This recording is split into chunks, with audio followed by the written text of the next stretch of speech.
नमः।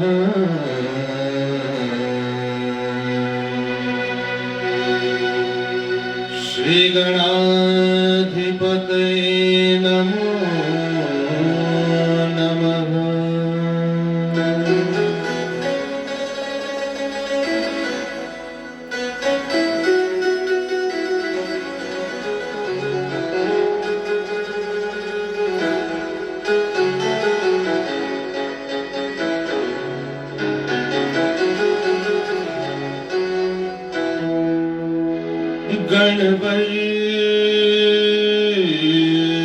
गणवर करत चरण पर पद शरण गजन पथ कथ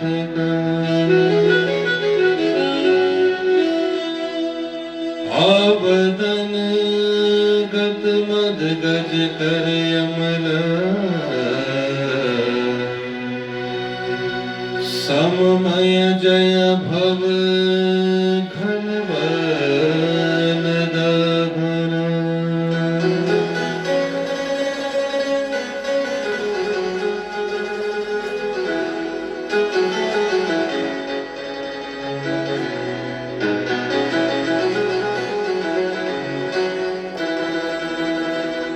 गुरुर्ब्रह्मा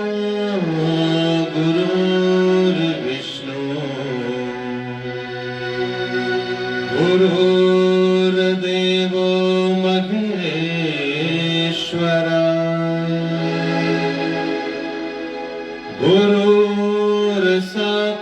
गुरुर्साक्षात् परं ब्रह्मा तस्मै श्री गुरुवे नमः।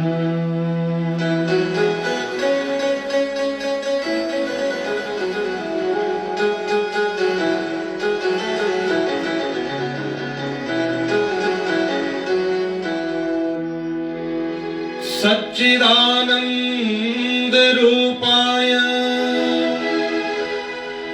विश्वोत्पत्त्यादि हेतवे तापत्रय विनाशाय श्री कृष्णाय वयं नमः।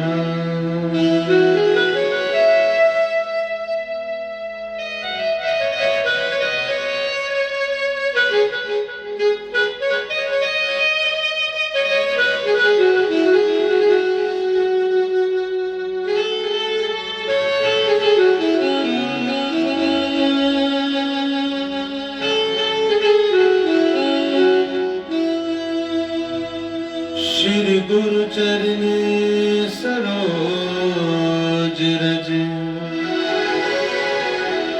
निज मन मुकुर सुधारी वरनौ रघुवर विमल जसो जो दायक फल चार।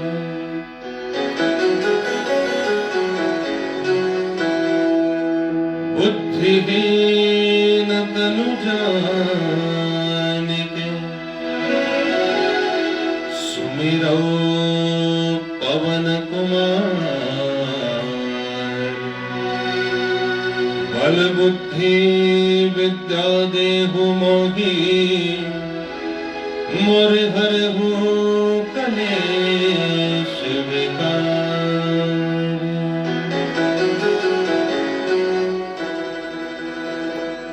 जय जय श्री राधारमण जय जय नवल किशोर जय गोपी चित चोर प्रभु जय जय माखन चोर।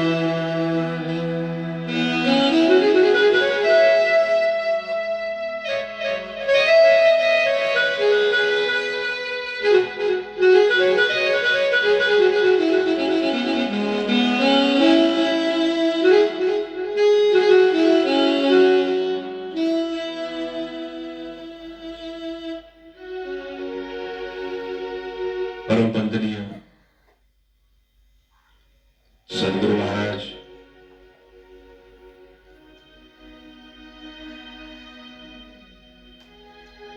इस स्थान के सभी देवी देवतागण, जगत जननी आदि शक्ति मां जगदम्बा मैया,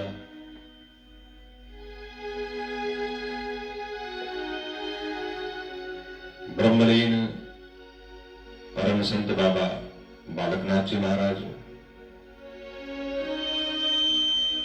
ऋग्वेद, यजुर्वेद, सामवेद, अथर्ववेद रूपी विद्वान हमारी ब्राह्मण मंडली,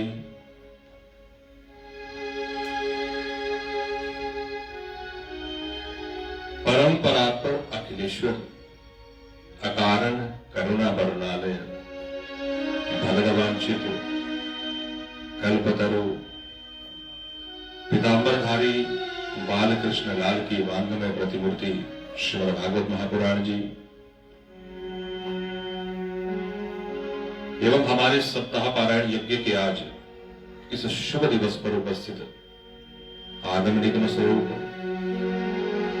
राजर्षि परीक्षित जनमेजय स्वरूप श्रोतागण महाराज, सर्वप्रथम इस व्यासासन से, इस व्यासपीठ से भगवान विष्णु के इस विराट स्वरूप सदृश श्रोतागण को मेरा प्रणाम।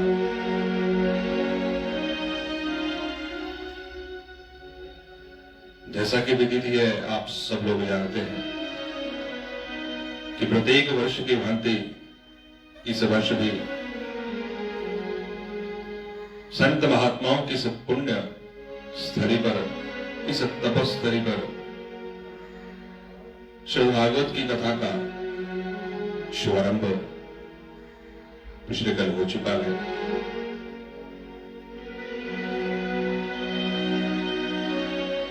बंधुओं, इस संसार में लाभ का केवल मात्र वही समय है जो भगवत चिंतन में लग जाए।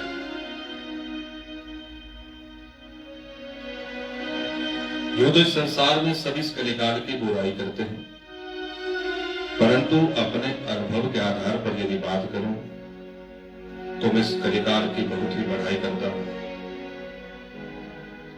जितना भगवान के नाम का गुणगान, जितनी भगवान जी की कथाएं, जितनी हमारे ठाकुर जी की लीलाओं का वर्णन इस कलिकाल में हो रहा है, उतना ना द्वापरिक में हुआ, ना सतयुग में हुआ, ना त्रेता में हुआ। घर घर में सामर्थ्य दी है परमात्मा ने कि जो जीव थोड़ी देर भी भगवान जी के नाम का सुमिरन कर ले, आराधना कर ले, उस परब्रह्म परमात्मा का चिंतन कर ले, उस परमात्मा की कृपा से इस संसार में वो जीव क्षण भर में ही इस भवसागर को पार कर जाता है। यदि किसी कारणवश इस संसार में जीव अपने उस लक्ष्य से पतित हो जाए, उस मानव धर्म की परिभाषा को ना समझते हुए कि किस हेतु इस संसार में ये हमें शरीर मिला है, उस अपने हेतु से यदि वो भटक कर इस परम मार्ग से विमार्ग पर चलता है, तो इह जन्म में इस मनुष्य शरीर को प्राप्त करके भी वो उसके लाभ से परिपूर्ण नहीं हो पाता और बाद में फल क्या मिलता है? पुनरपि जन्मम पुनरपि मरणम पुनरपि जननी जठरे शयनम। बार बार इस संसार में जीव को उसी काल चक्र में घूमना पड़ता है। वही 84 लाख योनियां, कभी पशु बन गए, कभी जलचर बन गए, कभी स्थलचर बन गए, कभी कीट पतंग बन गए, वृक्ष की योनि में चले गए, ना जाने 83,99,999 योनियों के पश्चात ये मनुष्य जीवन हमें मिलता है, ये मनुष्य शरीर हमें मिलता है। इसलिए हमारा परम कर्तव्य बनता है इस शरीर का हम रक्षण करें और शरीर का रक्षण हेतु इस संसार में उस परब्रह्म परमात्मा की हम भक्ति करें, तब कहीं जाकर ये हमारा जीवन सार्थक हो सकता है। इस संसार में मूलभूत सुविधाओं को प्राप्त करना है। इस मनुष्य जीवन का धर्म नहीं है कि 2 घड़ी के लिए आराम मिल गया, जिन विषयों की हमें कामना थी उन विषयों की पूर्ति हो गई, उससे हम इस मनुष्य जीवन को सार्थक बनने का समझने का मार्ग समझें तो ये कदाचित भी उचित नहीं है। मानव का परम धर्म है प्रभु श्री चरणों में अपने मन को समर्पित करना। मन समर्पित होता है शुद्ध भाव से, इसलिए भाव को शुद्ध रखना पड़ेगा और अंतःकरण से अंतर मन में शरीर को शुद्ध करते हुए उस परमात्मा के नाम का भजन करते हुए अपने इस जीवन को आगे बढ़ाना है, जिससे हमारा इस संसार में कल्याण हो जाए।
सभी बड़े प्रेम से मीठी मीठी तालियों का सहाय करेंगे।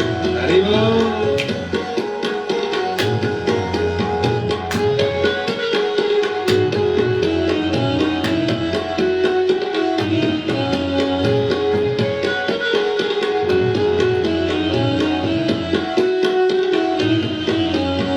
कृष्णाय मन की न होती है पूरी, कृष्णाय मन की न होती है पूरी, है तोरी कृपा बिन सब ये अधूरी, है तोरी कृपा बिन सब ये अधूरी।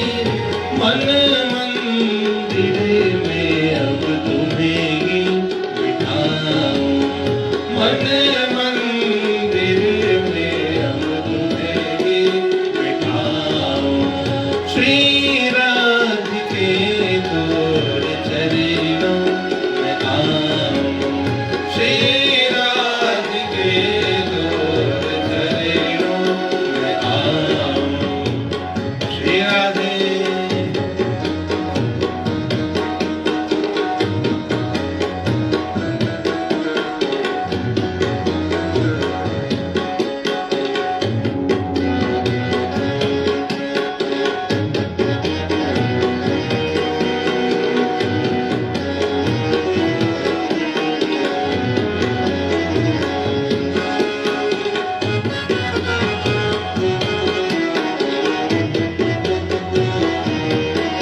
नजर प्यार की एक बारी में भर दो, नजर प्यार की एक बारी में भर दो। मेरे मन में श्री जी उजाला तो कर दो, मेरे मन में श्री जी उजाला तो कर दो। मन मंदिर में अब तुम्हें ही बिठाऊं, मन मंदिर में अब तुम्हें ही बिठाऊं। श्री राधिके तोर चरणों में आऊं, श्री राधिके तोर चरणों में आऊं।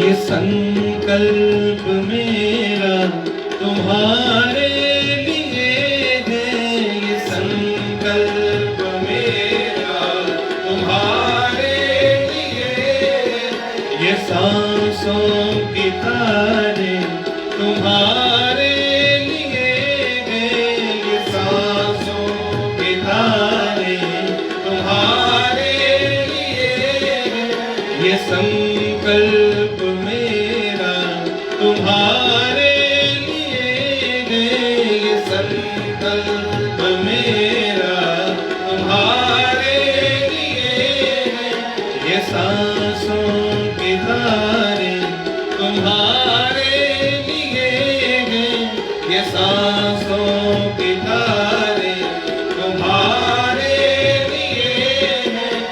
वाणी के स्वरी से तुम्हें मैं सुनाऊं, ये वाणी के स्वरी से तुम्हें मैं सुनाऊं। श्री राधिके तोर चरणों में आऊं, श्री राधिके तोर चरणों में आऊं। श्री राधे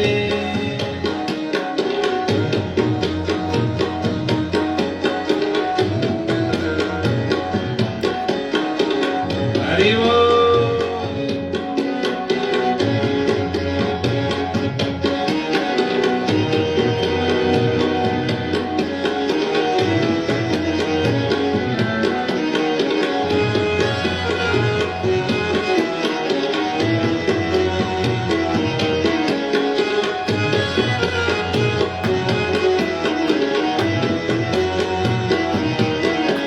न इच्छा है मेरी मिले राज मुझको, न इच्छा है मेरा राज मुझको, ये माया नगर में बड़ी बात मुझको, ये माया नगर में बड़ी बात मुझको। मैं निश दिन तेरे नाम के गीत गाऊं, मैं निश दिन तेरे नाम के गीत गाऊं। श्री राधिके तोर चरणों में आऊं, श्री राधिके तोर चरणों में आऊं। श्री राधे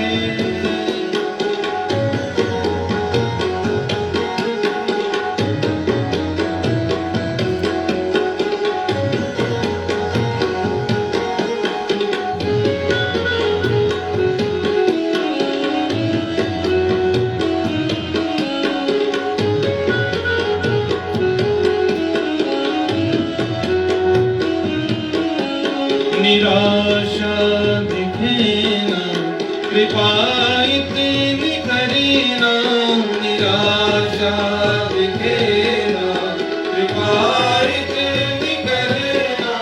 ये आवाज मेरी कृपा करी के सुनी ना, ये आवाज मेरा है,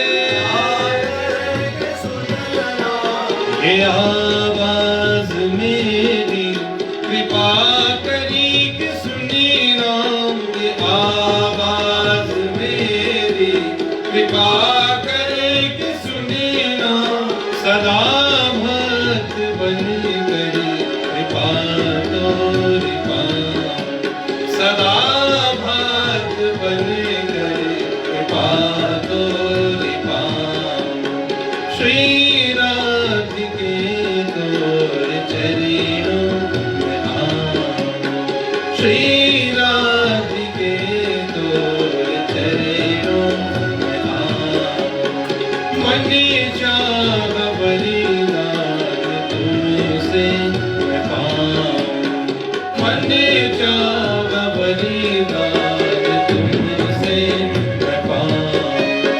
श्री राधिके तोर चरणों में आऊं, श्री राधिके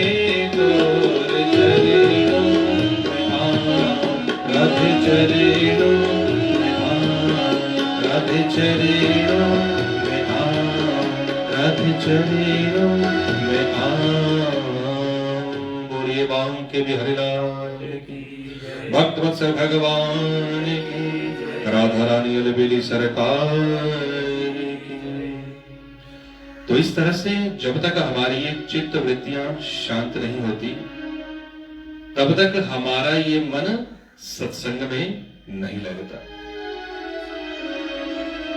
इसलिए सर्वप्रथम अपने मन को एकाग्र करना है, चित्त वृत्तियों को शांत करना है, क्योंकि जब तक ये मन हमारे वश में नहीं होगा, तब तक सत्संग के हम उस लाभ को प्राप्त नहीं कर सकते जिस हेतु हम यहां पर आए।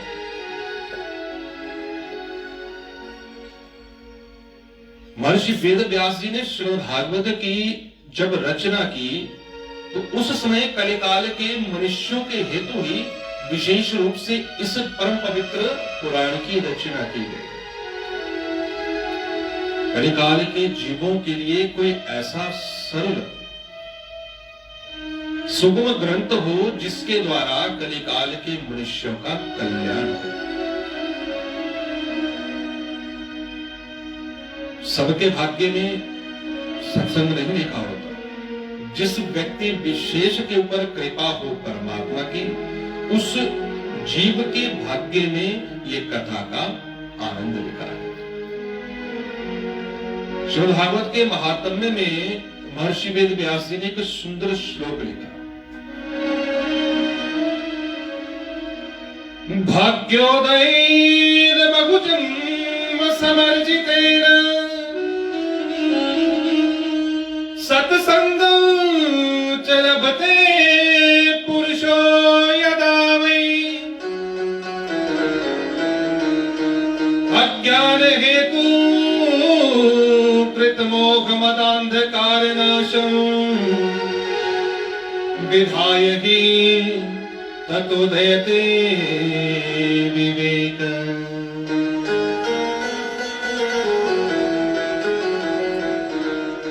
भाग्योदयेन बहुजन्म समर्जिते। जब हमारे कोटि कोटि जन्मों के पुण्य उदित होते हैं, संग्रहित होते हैं, एकत्रित होते हैं, तब कहीं जाकर श्रीमद् भागवत की ये कथा हमें कहने और सुनने को मिलती है। प्रत्येक जीव के ऊपर ये कृपा ना हुई, ना जाने हमने प्रारब्ध में क्या वो पुण्य कर्म किए होंगे जिनका फल स्वरूप श्रीमद् भागवत की ये कथा के सुनने के अधिकारी हम आप सब बने।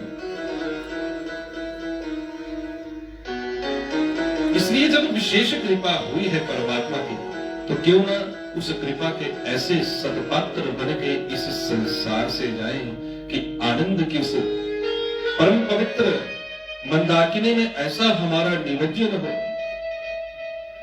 कि जिससे जन्म जन्मांतर से जिस परमात्मा को प्राप्त करने हेतु हम प्रयत्न कर रहे हैं, उस आवागमन के चक्कर में जो हम लगे हैं, उस आवागमन के चक्कर से हमारी निवृत्ति हो जाए और उस परम परमात्मा के श्री चरणों में हमें ऐसा स्थान मिल जाए कि इस आवागमन के चक्कर से, जन्म मृत्यु के चक्कर से हम छूट जाए और ईश्वर की कृपा हमारे ऊपर हो जाए।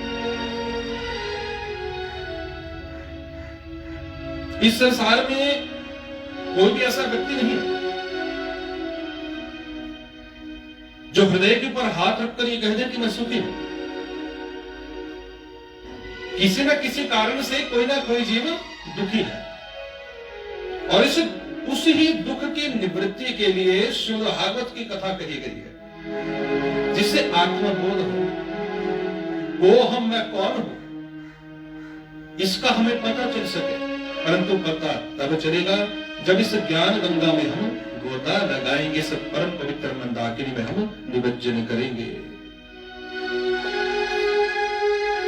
श्रीमद् भागवत के महापुराण के महात्म्य के प्रथम श्लोक में सच्चिद आनंद स्वरूप उस परमात्मा को नमस्कार किया महर्षि वेद व्यास जी ने। सच्चिदानंद रूपाय विश्वोत्पत्त्यादि हेतवे तापत्रय विनाशाय श्री कृष्णाय वयम नमः।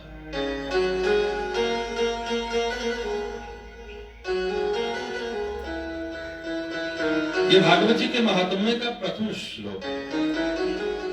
वैसे तो हम नित्य प्रति कहते हैं सच्चिदानंद जय सच्चिदानंद जय सच्चिदानंद, पर क्या हम जानते हैं कि ये सच्चिदानंद है क्या? कोई जानता है? कोई जानता है सच्चिदानंद क्या है? कहते रोज है जय सच्चिदानंद, सच्चिदानंद भगवान की जय। ये सच्चिदानंद है क्या?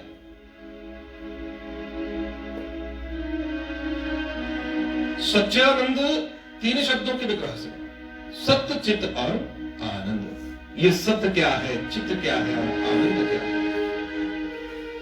जिसे लोग सच्चिदानंद कहते हैं। और उस नाम को लेकर इतनी मधुरता हमारे अंतःकरण में आ जाती है। उसका मूल भाव क्या है, उसका अर्थ क्या है, ये सत्य क्या है, ये चित्त क्या है, ये आनंद क्या है। तो सबसे पहले आता है सत्य। सत्य कहते हैं सत्य, जो भूतकाल में था, वर्तमान में है और भविष्य में रहेगा। साधारण शब्दों में भी समझे, जो कल का आज है और कल ही रहेगा, वो क्या है? वो है परब्रह्म परमात्मा, अर्थात ईश्वर ही सत्य है और इस संसार में कुछ भी सत्य नहीं है सिवा उस परब्रह्म परमात्मा के नाम के। दूसरा शब्द आता है चित्त। चित्त को यदि साधारण शब्दों में यदि समझें तो चित्त कहते हैं प्रकाश को।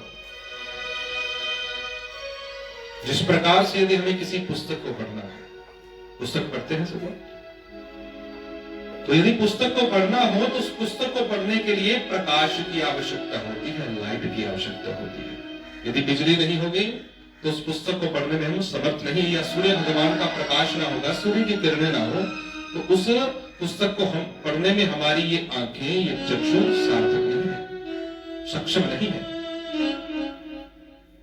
परंतु इस संसार में जिस परब्रह्म परमात्मा को, किसी भी वस्तु को, किसी भी शब्द को, किसी भी जीव को, निर्जीव को, इस संसार में किसी भी कण को देखने के लिए किसी प्रकार के चक्षु की आवश्यकता ना हो, प्रकाश की आवश्यकता ना हो, ऐसा वो परब्रह्म परमात्मा है, जिसे कहते हैं अणोर अणियान महतोर महियान, जो सूक्ष्म से भी सूक्ष्म है और जो बड़े से भी बढ़िया है। आदि अंत जासु को ना पावा, मति अनुमानी निगम जस गावा। जिसके आदि और अंत का कोई पता नहीं है कि कहां से उसका प्रारंभ होता है और कहां पर जाकर उस परमात्मा का विश्राम होता है, ऐसा कोई पता नहीं है। ऐसा वो परब्रह्म परमात्मा चित्त स्वरूप से है। और तीसरा शब्द आता है आनंद।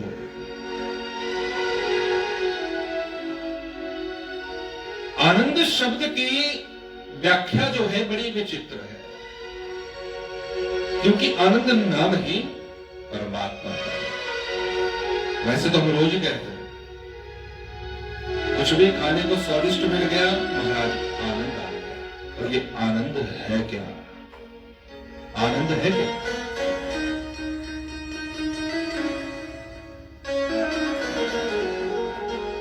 क्या बंद कमरे में एसी लगाकर, जेठ के महीने में एसी लगाकर डंलप के गद्दों के ऊपर सोना आनंद है?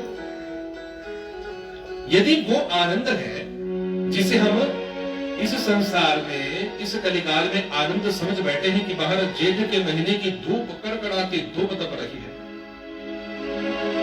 और उस भरी गर्मी में हम अपने घर के अंदर जाकर उस एसी को चलाकर डंलप के गद्दों के ऊपर सो गए, यदि हम उसे आनंद समझ रहे हैं तो वो आनंद नहीं है। क्योंकि जो आनंद उस कमरे में उन बढ़िया मखमल के बिस्तर के ऊपर सोकर हमें प्राप्त हो रहा है, वही आनंद एक छोटा सा कुत्ता, छोटी सी जल की एक जो तालाब होता है उसके बीच में जब वो सो जाता है उसी जेठ के महीने में, तो वही उसे आनंद वहां पर प्राप्त हो जाता है। तो मनुष्य में कुत्ते में ज्यादा फर्क वहां पर नहीं रहा, यदि वो आनंद है। जिस भोजन को हम 5 सितारा होटल में जाकर, 5 स्टार होटल में जाकर खाते हैं, बहुत सारे पैसे हम देकर वहां पर आते हैं, वही आनंद एक किसान को एक मजदूर को जब वो अपने खेत में जाता है, वहां पर जाकर जब प्रातः काल से कार्य करते हुए, मजदूरी करते हुए, अपनी किसानी करते हुए खेत में उस फसल की रक्षा करते हुए, दिन में जब उसकी जीवन संगिनी धर्मपत्नी भोजन लेकर आती है उस खेत में, और वहां पर पेड़ की उस छुइया में बैठकर, छांव में बैठकर बड़े प्रेम से उस भोजन को करता है, चाहे वो रूखा सूखा हो।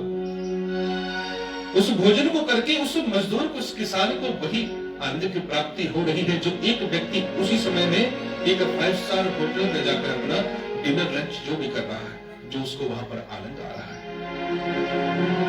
ये जो आनंद है, इसका विषय बड़ा गंभीर है, क्योंकि इस संसार में ऐसा कोई भी नहीं है जो जिसको आत्म संतुष्टि हो पाई हो इस मनुष्य शरीर को प्राप्त करके।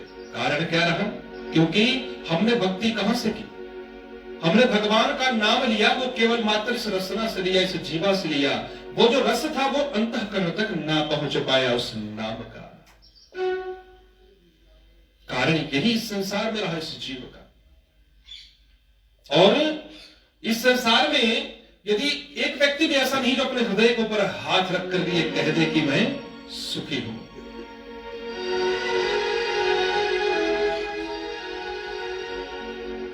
कोई तन दुखी, कोई मन दुखी, कोई धन बिन रहित उदास, थोड़े थोड़े सब दुखी, सुखी राम के दास।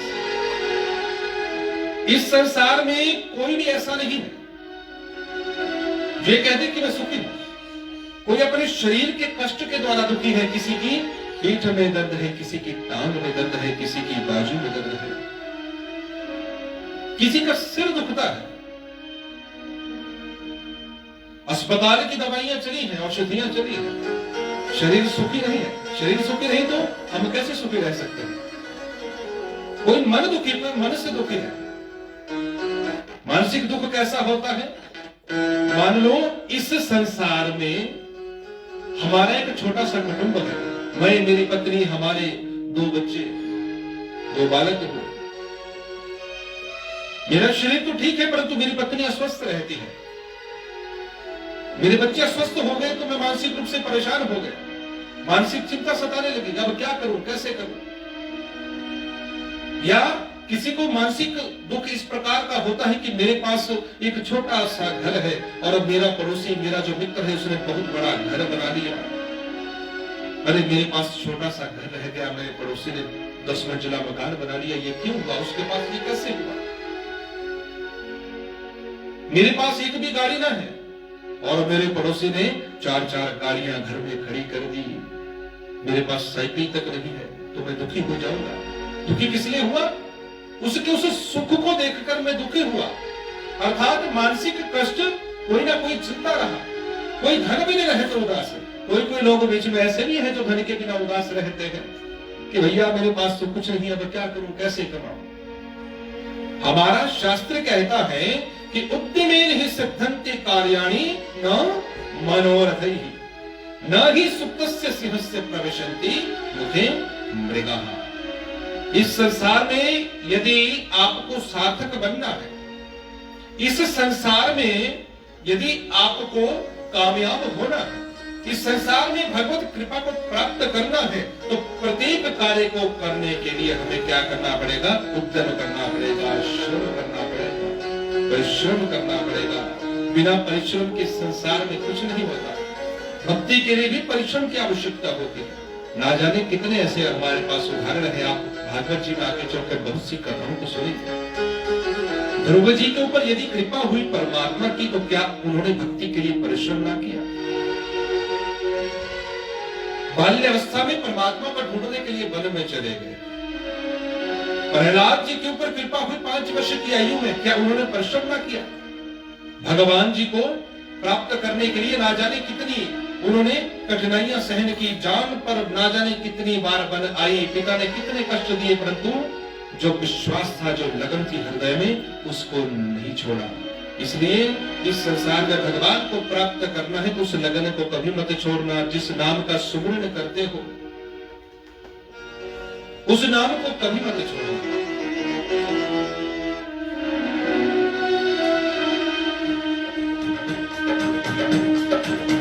राधे।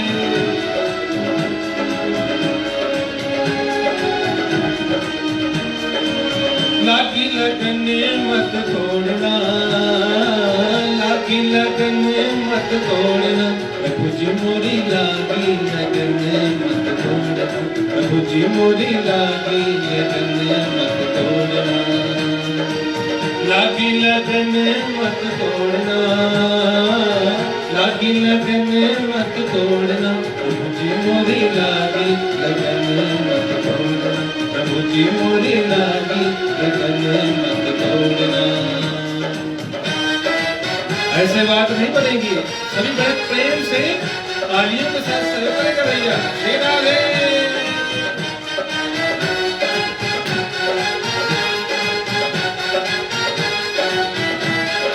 हरि बोल।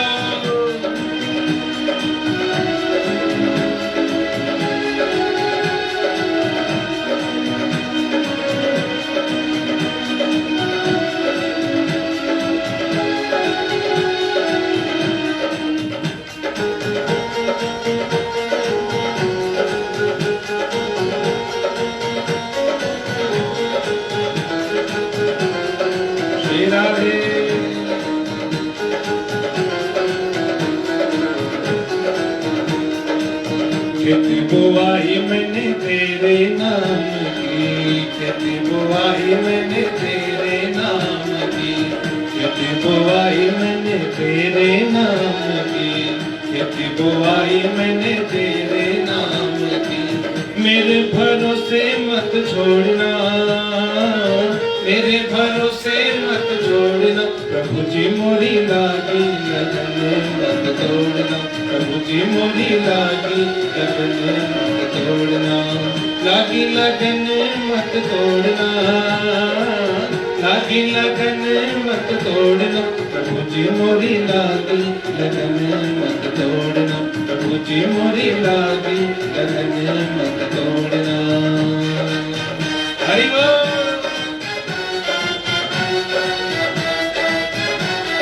तेरा है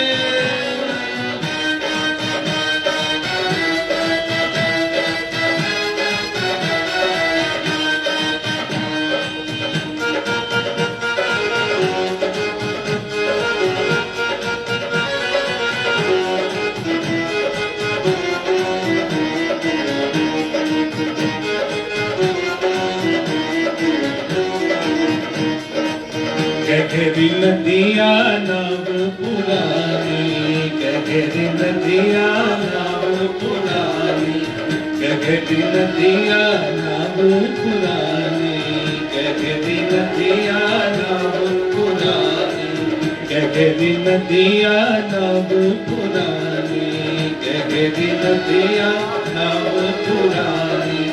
बीच भंवरे मत छोड़ना, बीच भंवरे मत छोड़ना, प्रभु जी मोरी लागी लगन मत तोड़ना, प्रभु जी मोरी लागी लगन मत तोड़ना, लागी लगन मत तोड़ना, लागी लगन मत तोड़ना, प्रभु जी मोरी लागी लगन मत तोड़ना, प्रभु जी मोरी लागी लगन मत तोड़ना।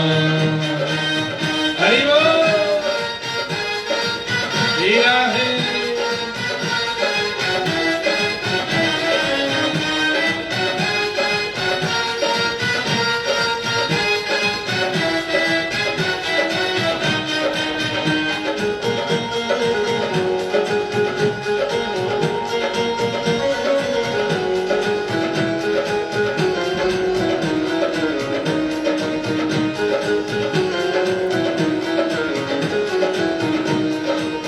तू ही मेरा सेठ है, तू ही साहूकार है, तू ही मेरा सेठ है, तू ही साहूकार है, तू ही मेरा सेठ है, तू ही साहूकार है, तू ही मेरा सेठ है, तू ही साहूकार है।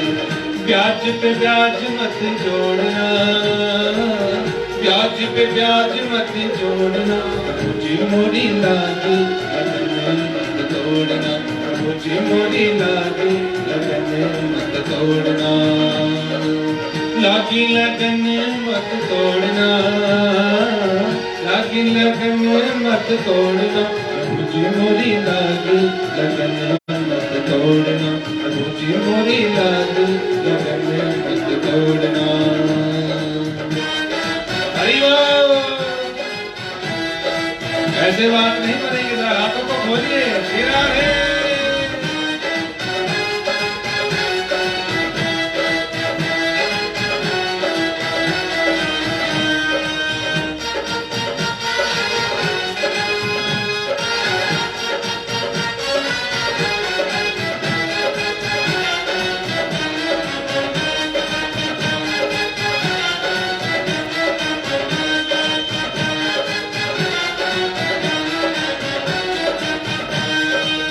दास की विनती सुन लीजो, दास की विनती सुन लीजो, दास की विनती सुन लीजो, दास की विनती सुन लीजो।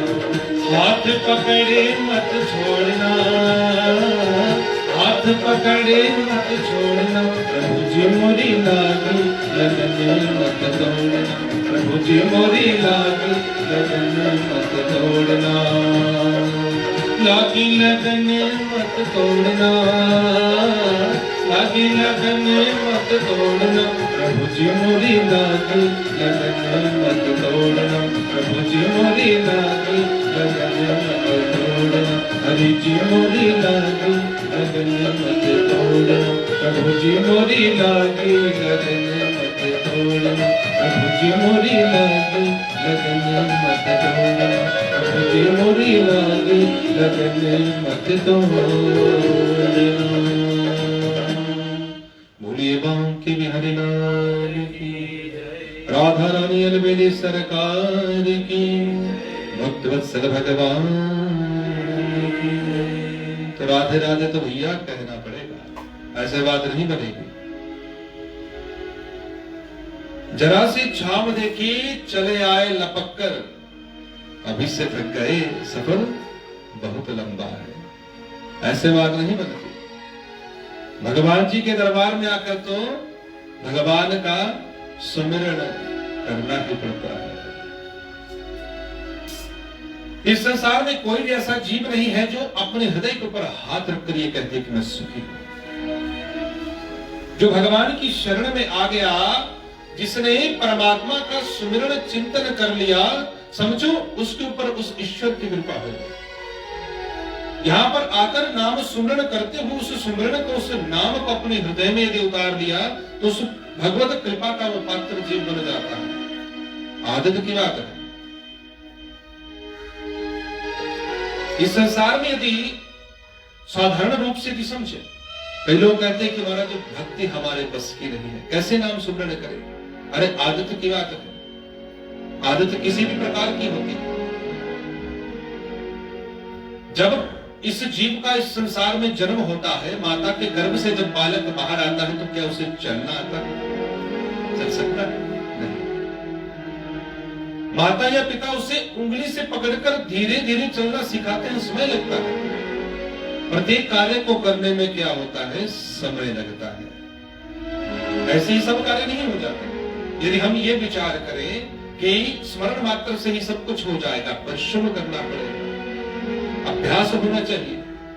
जिस कार्य को करने की जीव मन में ठान लेता है, ऐसा कोई भी कार्य इस संसार में नहीं है जो हमारे करने योग्य नहीं है, जो मनुष्य के करने योग्य नहीं है।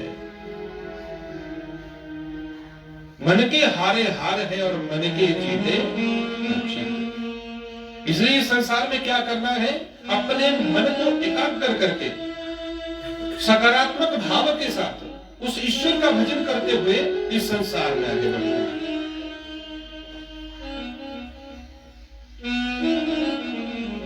मन पर यदि हमारा अधिकार हो गया तो समझो कल्याण हो गया।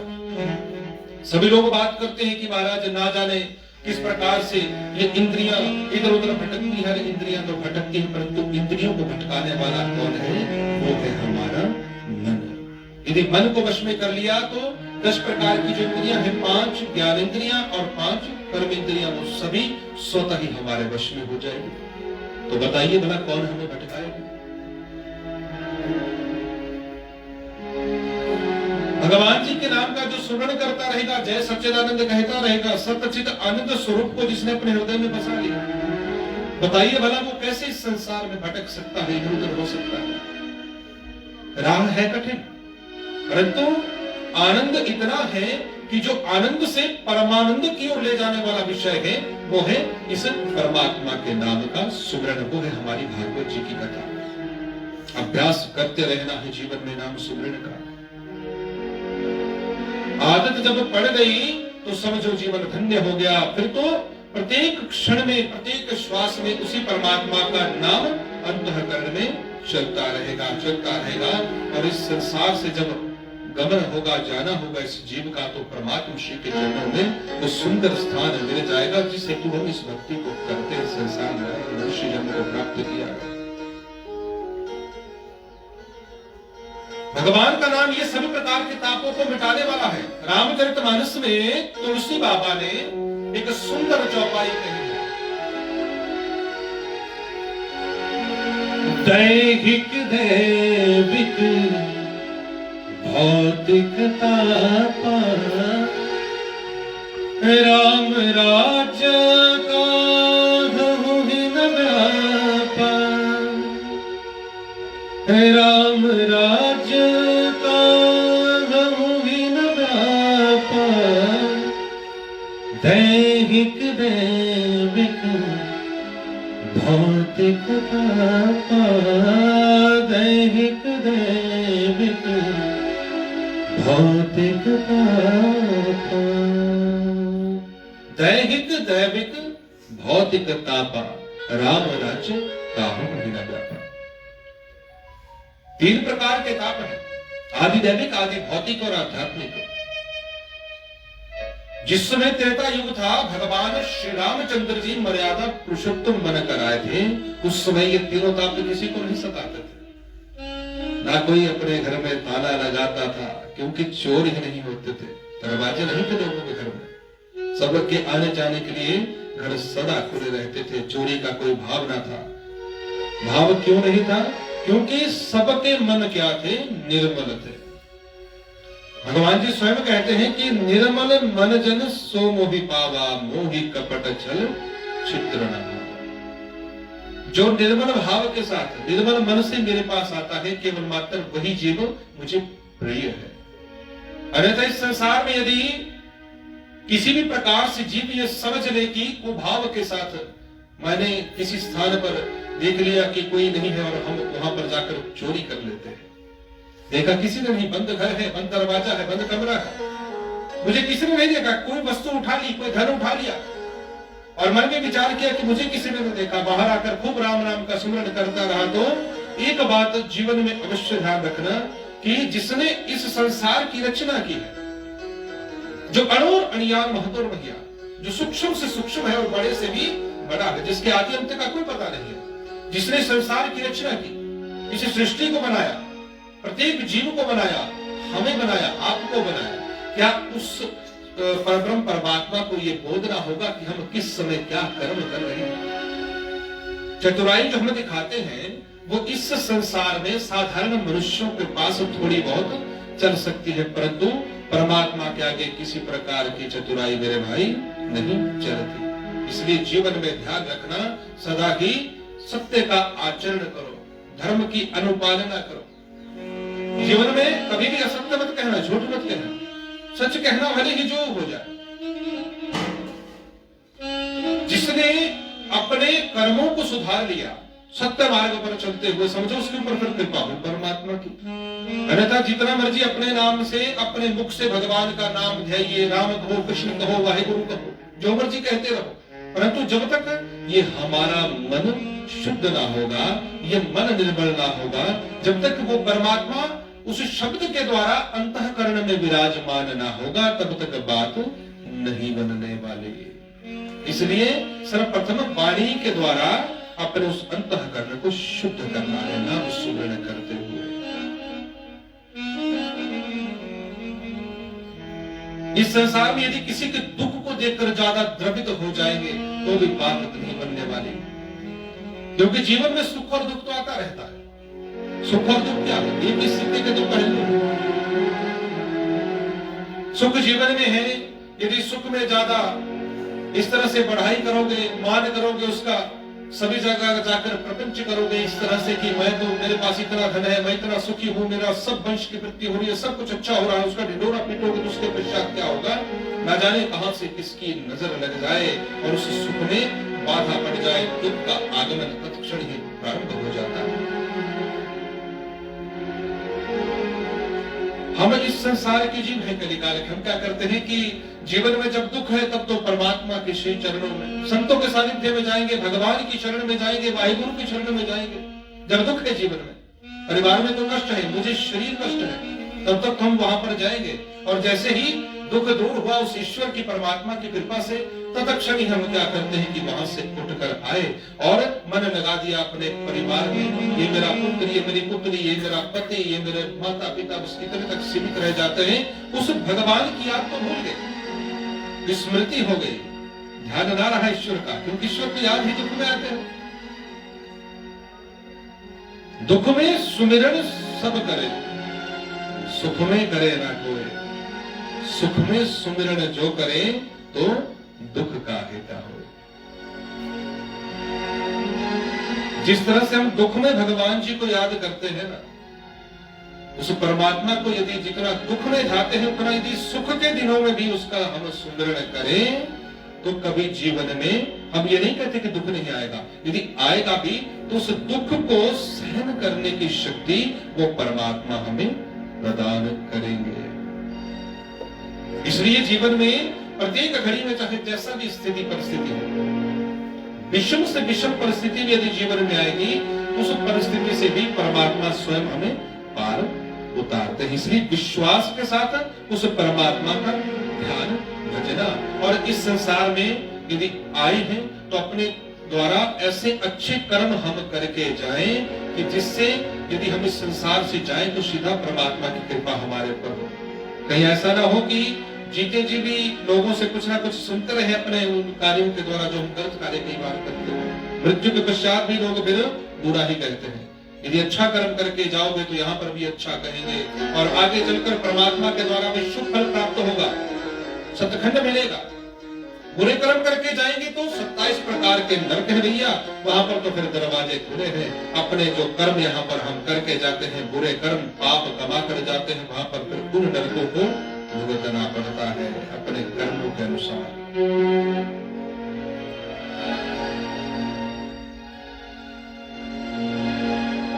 नैमिषारण्य की परम पवित्र धरा है, जहां पर शौनकादि 88,000 ऋषि बैठे हैं। परम पवित्र स्थली, ऐसी दिव्य स्थली है जिसका गुणगान करना बड़ा कठिन कार्य है, क्योंकि ऐसे ऐसे संत वहां पर बैठे हैं। हजारों वर्षों से जो भगवान का सुमरण कर रहे हैं, तप कर रहे हैं। जरा विचार करना, हम आप लोग यदि 2-4 दिन भक्ति कर देते हैं ना ईश्वर की, परमात्मा की, तो उधर क्या होता है कि सभी जगह ढिंढोरा पीटते हैं हम लोग। ये मैं जितनी भक्ति करता हूं उतना नाम लेता हूं। अरे भैया इधर देखो ऋषि मुनियों को, संतों को, जो हजारों वर्षों से उस परब्रह्म परमात्मा के उस नाम में लीन है, फिर भी अंतःकरण में एक ऐसी शांति नहीं है जिसके हेतु वो चले। फिर भी ऐसा कोई उपाय ढूंढने का प्रयत्न कर रहे हैं कि जिससे हमारा कल्याण हो जाए। कहने का भाव ये है कि भक्ति का जो पथ है वो इतना सुगम भी नहीं है। यदि हम ये समझे कि 2-4 दिन भगवान का सुमरण कर लिया प्रत्येक क्षण, और बाद में यदि भगवान ना मिले तो क्या क्या नाम भक्ति करके क्या करें, नाम सुमरण करके भगवान नहीं मिलते। तटस्थ होकर परमात्मा की सेवा करनी पड़ेगी, उस नाम का सुमरण करना पड़ेगा। देवर्षि जो नारद है, नारम ज्ञानम ददाति स नारद, जो हमें भगवान का बोध करवा, जिससे परमात्मा का ज्ञान हमें हो, वो है नारद। और साधारण शब्दों में इस बात को समझे, नारद जिसकी बात को कोई रद्द ना करे वो है नारद। नारद जी को क्या ऐसे ही पीड़ा मिल गई? भगवान जी के क्या ऐसे ही निकटता को उन्होंने प्राप्त कर लिया नारद जी? नारद जी के परम प्रिय भक्त हैं। नारद जी परम प्रिय भक्त हैं नारायण के। और वो जो वीणा है वो ऐसे नहीं, देव दत्ताम इमाम वीणाम स्वर ब्रह्मेण विभूषिता। ये जो 7 स्वरों की उनके हाथ में वीणा है, जिसके साथ नारद जी क्या करते रहते हैं, नारायण नारायण करते रहते हैं। वो वीणा कैसी है? वो साधारण वीणा नहीं, वो है सरस्वती मां का साक्षात स्वरूप, जिसके अंदर 7 स्वर समाहित है, जिससे इस संसार में उस संगीत की उत्पत्ति हुई है। वो नारद जी नारायण नारायण करते हुए मन में एक दिन विचार कर रहे थे कि अब इस संसार में प्रत्येक स्थल मैंने प्रत्येक स्थान घूम लिया। भगवान विष्णु और मां लक्ष्मी के जीवन को भी देख लिया कि कैसा उनका जीवन है। कई बार झगड़ा हो जाता है, जैसा पति पत्नी में होता है ना झगड़ा। नारद जी विचार कर रहे हैं, मैंने वो भी मैंने देख लिया कि भगवान नारायण और मां लक्ष्मी के बीच में थोड़ा नोकझोंक चलती रहती है, उनका जीवन भी ऐसा है। ब्रह्मा जी और उनकी पत्नी ब्रह्माणी के बीच में भी थोड़ा बहुत झगड़ा चलता रहता है। पर नारद जी सोचते हैं कि मैंने कभी ये नहीं सुना कि भगवान शंकर और मां पार्वती में कभी थोड़ा बहुत नोकझोंक हुई हो, झगड़ा हुआ हो। इसलिए चलो जाकर देखता हूं कि भगवान शंकर और मां पार्वती का दाम्पत्य जीवन, जिस जीवन में वो बंधे हैं पति पत्नी स्वरूप में, वो कैसा है। और एकदम से चल पड़े भगवान शंकर के कैलाश लोक की ओर। क्या करते हुए? नारायण नारायण करते हुए। नारायण नारायण श्रीमन नारायण नारायण नारायण।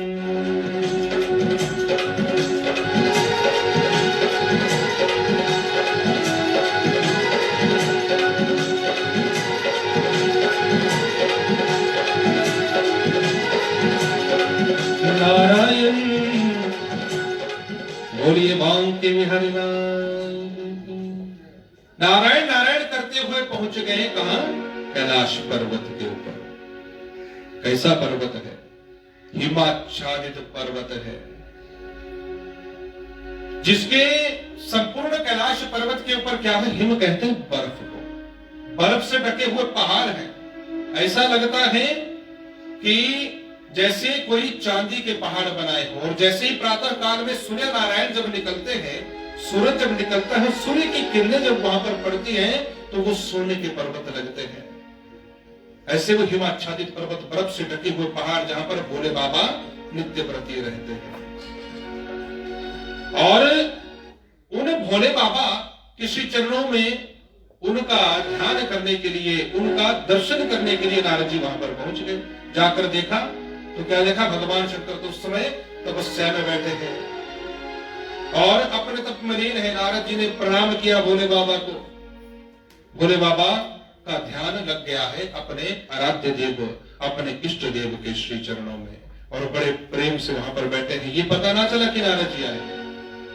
नारद जी ने देखा कि इस समय भोले बाबा तपस्या में बैठे हैं, साधना कर रहे हैं अपने इष्ट की, इसलिए इन्हें नहीं छेड़ूंगा। और वहां से निकल पड़े आगे, और मां पार्वती जहां पर अपने महलों में रहती थी, विश्राम स्थल पर, वहां पर जाकर पहुंच गए।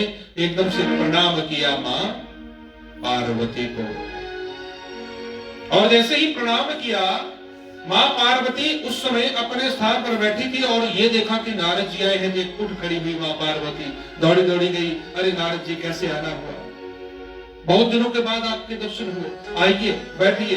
सुंदर आसन बैठने को दिया। नारद जी बड़े प्रसन्न हुए। जैसा हमारे घर में भी कोई मेहमान आते हैं, अतिथि आते हैं, तो आतिथ्य सत्कार ऐसे ही होता है। खूब उनको बैठाकर पहले उनके चरण धुलवाए, फिर पीने के लिए पानी दिया, उसके पश्चात खाने के लिए कुछ कई प्रकार के फल इत्यादि दिए। उसके बाद कुछ ऋषियों ने पूछा, कैसे नारद जी आना हुआ, कैसे हमारे पर कृपा हुई?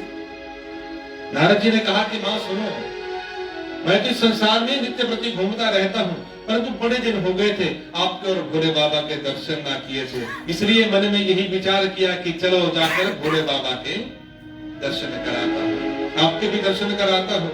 बहुत दिन हो गए थे भैया। माँ पार्वती कहती है कि नारद जी बहुत अच्छा किया जो आप आए। और इस संसार की क्या हालत है कि भैया बहुत बढ़िया है, सब ठीक चला है। आप बताओ कि आपका जीवन कैसा चला है। अब नारद जी किस हेतु आए थे, किस लिए आए थे? नारद जी आए थे वहां पर ये देखने के लिए कि भगवान शंकर और मां पार्वती में कैसा उनका जीवन चला है। प्रेम भी है दोनों में। तो नारद जी पूछते हैं मां पार्वती से कि मैया एक बात सुनो कि आप इस समय ये मुझे बताएं कि कितना प्रेम करती हैं आप भोले बाबा से, और भोले बाबा कितना प्रेम आपसे करते हैं। मां पार्वती ने कहा कि अरे नारद जी, जितना प्रेम मेरे भोले बाबा मुझसे करते हैं ना, उसका मैं क्या व्याख्यान करूं, क्या मैं उसको बताऊं। बड़ा प्रगाढ़ प्रेम हमारा है एक दूसरे के साथ। और इतना ही नहीं नारद जी, ये जो प्रेम है, ये जो मेरा प्यार है, ये ऐसा प्यार नहीं है। ये जो प्रेम है ये बड़ा शुद्ध प्रेम है। इतना प्रेम मेरे भोलेनाथ मुझसे करते हैं कि ये विचार कर लो कि जिस गुरु मंत्र को ये कहते हैं कि गोपनीयम गोपनीयम गोपनीयम प्रयत्नतः, जो गुरु मंत्र दिया जाता है ना, गुरु मंत्र जो कान में दिया जाता है गुरु के द्वारा, उसे किसी दूसरे को नहीं बताया जाता। तो वो गुरु मंत्र भी उन्होंने मुझे बता दिया है। बोलिए बांके बिहारी लाल की।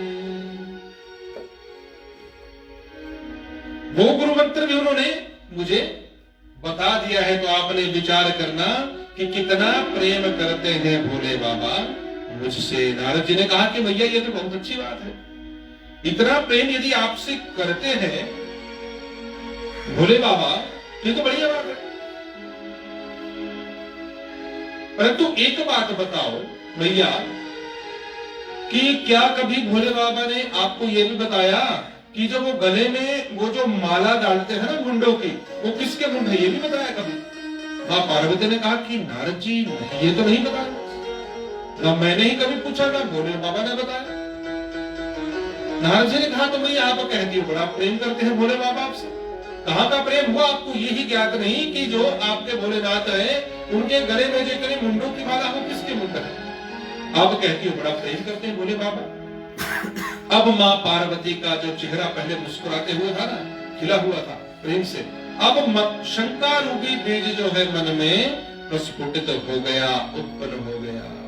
अब विचार करने लगे मां पार्वती की ये तो सत्य कहते हैं नारद जी, मैं देखो कितना विश्वास के साथ कहते हैं क्योंकि मेरे भोले बाबा बड़ा प्रेम मुझसे करते हैं, परंतु प्रेम कहां करते हैं ना मैंने ही कभी पूछा, ना भोलेनाथ ने बताया कि ये किसके मुंडों की माला है। नारद जी ने कहा कि भैया वो प्रेम नहीं है। फिर चलो वैसे बढ़िया है, आपके ऊपर कृपा बनी रहे भोलेनाथ की, परंतु मुझे नहीं लगता कि ये सच्चा प्रेम होगा। यदि प्रेम करते तो सब कुछ आपको बता दो। आपको तो भैया ये नहीं पता कि भोलेनाथ के गले में मुंडों की माला किसकी है, आप कहती हो बड़ा प्रेम करते हैं भोलेनाथ। मां पार्वती बेचारी परेशान हो गई, शर्मिंदा हो गई। नारद जी ने देख लिया कि काम हो गया, कार्य हो गया। अब जिस हेतु यहाँ पर आया था वो शंका रूपी बीज जब मां पार्वती के मन में उत्पन्न हो गया, अब आगे स्वयं होगा, चिंगारी उत्पन्न हो गई, स्वयं जो है अब अग्नि आगे भयंकर रूप धारण कर लेगी। और इस तरह से नारद जी ने मां पार्वती को प्रणाम किया कि भैया मैं चलता हूं, फिर पुनः आऊंगा। मां पार्वती ने कहा कि ठीक है नारद जी आप फिर आना। और नारद जी वहां से चले गए और जब से आगे गए भोले बाबा उस समय भी अपने ध्यान मग्न थे। वहां पर जाकर पुनः प्रणाम किया नारद जी ने भोले बाबा को, और भोले बाबा की आंख खुली। अरे नारद जी कैसे आना हुआ? नारद जी कहते हैं कि भोले बाबा बस आपके दर्शन करने की इच्छा हुई और मैं तो प्रातः काल में आ गया था, सुबह का आया। बहुत अच्छा किया, फिर प्रातः काल में नहीं मिले कि महाराज आया था, आपका ध्यान लगा था, इसलिए मैंने उचित ना समझा कि मैं आपको बार बार इस तरह से बताऊं कि मैं यहाँ पर आया हूँ। मैं माँ पार्वती के पास जाकर बैठ गया था, खूब उन्होंने मेरी सेवा की, खूब आनंद आ गया, वहां पर माता के भी दर्शन हो गए। चलो बढ़िया हो गया नारद जी। तो अब कि महाराज अब मैं चलता हूँ। और हाँ, माँ पार्वती ने आपको जल्दी बुलाया कि थोड़ा जल्दी आ जा। भगवान शंकर ने मन में विचार किया कि नारद जी ये कहते हैं कि जल्दी आ जाना। आज तक तो पार्वती ने कभी ना कहा कि कब जाओ और कब आओ, परंतु मन में विचार किया कि अरे नारद तुम आज आए थे ना, तो आज तो फिर कुछ ना कुछ होगा ही, चलो जल्दी जाना पड़ेगा। कोई बात नहीं, नारद जी वहां से विदा देकर निकल गए। इधर भगवान शंकर जो है वो जैसे ही शाम को अपने घर में पहुंचे जाकर, वहां पर जाकर क्या देखते हैं कि पार्वती वहां पर ना थी। पार्वती है ही नहीं वहां पर। जितने भी माँ पार्वती श्रृंगार करती थी, अपने आभूषण लगाती थी, चाहे कान में चाहे गले में, वो सब उतार कर रख दिए हैं वहां पर अपनी शैया के ऊपर, बिस्तर के ऊपर। भगवान शंकर जी ने कहा, पार्वती पार्वती कहाँ हो, कहाँ हो? देखा तो आभूषण वहां पर शैया के ऊपर पड़े हैं। अरे आभूषण यहाँ पर रखे हैं, गई कहां? सभी जगह ढूंढ लिया, ना मिले पार्वती। और पार्वती कहाँ थी? पार्वती पुराने समय में क्या होता था, जब राजा महाराजाओं का समय भी होता था ना, उसमें जो भवन बनाए जाते थे, मकान बनाए जाते थे, उसमें क्या होता था, अलग अलग कक्ष होते थे। जैसे आज के समय में है ना कि रसोई घर अलग होता है, पूजा के लिए अलग घर होता है जहां पर पूजा की जाती है, सोने के लिए अलग कमरा होता है, अलग कक्ष होता है। उस समय एक विशेष कक्ष साथ में जोड़ा जाता था, उसे कहते हैं कोप भवन। कोप कहते हैं क्रोध को, अर्थात जब घर की कोई नारी, कोई स्त्री क्रोधित हो गई तो वहां पर जाकर बैठ जाएगी, बोलने की आवश्यकता नहीं है, सबको, घर वालों को पता चल पड़ेगा कि ये गुस्से में है। और उस कोप भवन में जाकर वहां पार्वती भी बैठ गई थी, क्योंकि गुस्सा हो गई थी, भोले बाबा से नाराज हो गई। अब भोले बाबा बेचारे सभी जगह ढूंढते हो कि प्रातः काल में गया तब तो सब ठीक था, आभूषण भी यहाँ पर जितने भी जेवर पहने थे वो सब यहाँ पर रख दिए। अब ना जाने क्या हो गया उससे पार्वती। गए ढूंढते ढूंढते तो कोप भवन से आवाज आई, वहां से रोने की आवाज आ रही और जोर जोर से मां पार्वती वहां पर रो रही है। चले गए बेचारे भोले बाबा, वहां पर जाकर पहुंचे और पहुंचकर भोलेनाथ देखते हैं कि मां पार्वती रो रही है जोर जोर से। गए, पूछा, अरे पार्वती हुआ क्या, ये तो बता, किसी ने तुझसे कुछ कहा कि नहीं? महाराज मैं आपसे बात नहीं करूंगी कि पार्वती हुआ क्या, प्रातः काल में जब गया तब तो सब ठीक था, अब ये दिन व्यतीत होते ही क्या हो गया, प्रातः काल में जब गया तो खूब मेरी आरती उतारी, खूब मुस्कुरा कर यहां से अलविदा किया। दिन भर में क्या हो गया, क्या कोई यहां पर आया था, किसी ने कुछ कह दिया कि नहीं? महाराज जब साफ बात न करो मुझसे, आप बहुत बड़े कपटी हो। भगवान शंकर ने कहा कि अरे पार्वती, ये कैसे शब्दों का तुम उच्चारण कर रही हो, कैसे शब्द कह रही हो? कपटी शब्द कहती हो कि जानती भी हो? मैंने कौन सा कपट तुम्हारे साथ किया है, ये तो बताना चाहिए। पार्वती, मैंने तुम्हारे साथ कोई कपट न किया। और ये तुम क्या कहती हो कि नहीं महाराज आप हो कपटी? भगवान शंकर जी का जो हृदय है वो आज द्रवीभूत हो गया। भगवान शंकर जी मन में विचार करने लगे कि अरे ये पार्वती को ना जाने आज क्या हुआ, मैं तो जीवन पर्यंत सदा ही इस पार्वती के विषय में यही सोचता रहा कि मेरी अर्धांगिनी है, अर्थात ये मैं ही हूं, मेरा ही स्वरूप है पार्वती। और आज ये पार्वती से ऐसे शब्दों का प्रयोग करके ना जाने किस कारण से ये सब कुछ हो रहा है। अपने आराध्य देव का ध्यान भी किया भगवान शंकर जी ने कि प्रभु बस सब कुछ ठीक कर दो। मां पार्वती से फिर पूछा, पुनः आग्रह किया कि पार्वती, अरे ये तो बता कि कारण हुआ क्या, किस कारण से ये सब कुछ हुआ, क्यों ऐसे शब्दों का उच्चारण कर रही हो पार्वती, बाद में पछताना ना पड़े। पार्वती कहती कि नहीं महाराज पछताना नहीं है, मैं सत्य कहती हूं, आप हो कपटी। भोले बाबा फिर प्रेम भाव से पूछते हैं कि अच्छा पार्वती, तुम कहती हो कि मैं कपटी हूं, ये तो बता दो कि मैंने क्या कपट किया है, क्या छल किया है। मां पार्वती कहती कि महाराज आप कपटी नहीं तो और क्या हो, आपने कभी मुझे ये क्यों नहीं बताया कि आपने ये जो गले में मुंडों की माला धारण कर रखी है, किसके मुंडों? भगवान शंकर कहते हैं, अरे पार्वती क्या इसलिए मुझसे नाराज हो? कि हाँ महाराज इसलिए आपसे नाराज हो। भगवान शंकर कहते हैं कि पार्वती, ना तुमने ही मुझसे कभी पूछा, ना मैंने ही बताना उचित समझा कि ये मुंड किसके हैं। यदि ऐसे ही पूछ लेती तो मैं तुम्हें बता देता। पार्वती कहती कि नहीं महाराज आप हो कपटी, आपको बताना चाहिए था कि ये किसके मुंड है। भगवान शंकर जी के नेत्र सजल हो गए, आंखों में आंसू आ गए। मन में विचार करते हैं कि हे पार्वती, एक तो तुम्हें पहले ही समझना चाहिए था, ना जाने किसके बहकाव में आकर तुम शब्दों का उच्चारण कर रही हो। फिर भगवान शंकर जी पूछते कि पार्वती ये बता दे कि आज कोई दिन में क्या घर में आया था? पार्वती कहती कि हाँ नारद जी आए थे। भगवान शंकर जी मन में विचार करने लगे कि हाँ नारद तो मुझे मिले थे, तब ही ये सब कुछ हो रहा है। भगवान शंकर जी ने फिर बात को संभाला, कहते हैं कि पार्वती चिंता ना कर, मैं तुम्हें बताऊंगा। अरे पार्वती तू जो ये मुझे कपटी कह रही है, मैं कपटी नहीं हूं। ये तो तू जो मुझे कपटी कहती है ना, मैंने कोई कपट तेरे साथ नहीं किया है। तो पूछती तो मैं बताता।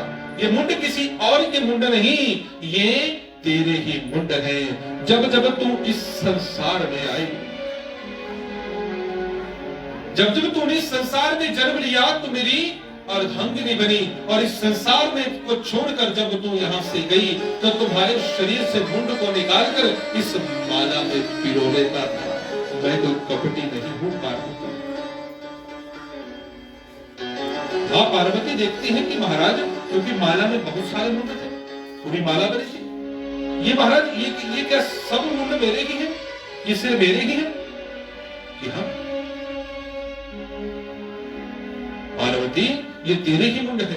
जब जब तू संसार में आई और अपनी लीलाओं को मेरे साथ करके संसार से जब गई तो ये सब मुंड तेरे ही है। तेरे मुंडों को इस माला में पिरो लेता था, अपने हृदय के साथ लगा कर रखता था, इसलिए कि क्षण भर के लिए भी तेरी जो स्मृति है वो मुझसे दूर ना हो। और पार्वती तू कहती है कि मैं कपटी हूं। भोले बाबा जी के नेत्र सजल है, आंखों से अश्रुपात हो रहा है। मां पार्वती से भगवान शंकर जी कह रहे हैं।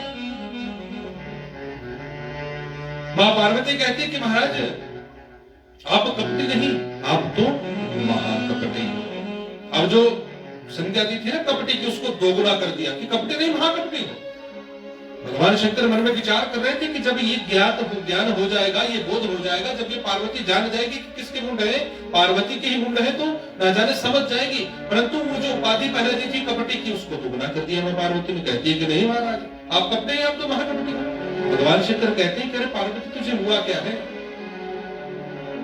मैं तो मन में ये विचार कर रहा था कि तू समझ जाएगी, परंतु तू नहीं समझ रही है। पार्वती हुआ क्या? अब तो बता भी दिया कि ये तेरे ही मुंड है। पार्वती कहते कि नहीं महाराज आप कपटी नहीं तो और क्या हो? ये तो बताओ कि आपने ऐसी कौन सी उस औषधि का पान कर रखा है जिसके द्वारा आप तो यहाँ पर अमर हुए बैठे हैं और मुझे बार बार इस धरा पर जन्म लेना पड़ता है, बार बार मेरी मृत्यु होती है। महाराज मुझे भी वो औषधि बताइए, कौन सी औषधि का पान कर रखा है? और जब उस औषधि का नाम पूछने लगी मां पार्वती तो भगवान शंकर जी मुस्कुरा दिए, नेत्र बंद हो गए, मानो समाधि लग गई। भगवान का ध्यान प्रारंभ हो गया, आंखें बंद है, मुस्कुरा रही है। मां पार्वती ने फिर थोड़ा सा हिलाया, भोलेनाथ मुझे बताओ। भगवान शंकर जी ने आंखें खुली करे, पार्वती तू जिस औषधि के विषय में पूछती है ना, वो औषधि कोई साधारण नहीं है, वो है मैंने अमर कथा का पान कर रखा है। मां पार्वती ने कहा तो महाराज अमर कथा का जो पान करता है वो यहीं पर रहता है, अजर अमर हो जाता है? कि हाँ अजर अमर हो जाता है। तो मां पार्वती कहती कि तो बोले बाबा मुझे भी कथा सुननी है, मुझे कथा सुना, मुझे भी कथा सुननी है। भगवान शंकर ने कहा कि हाँ पार्वती अवश्य सुनो, सुनना अवश्य, मैं तुम्हें सुनाऊंगा। कि नहीं महाराज मुझे तो अभी सुननी है, फिर कभी नहीं, अभी इसी समय।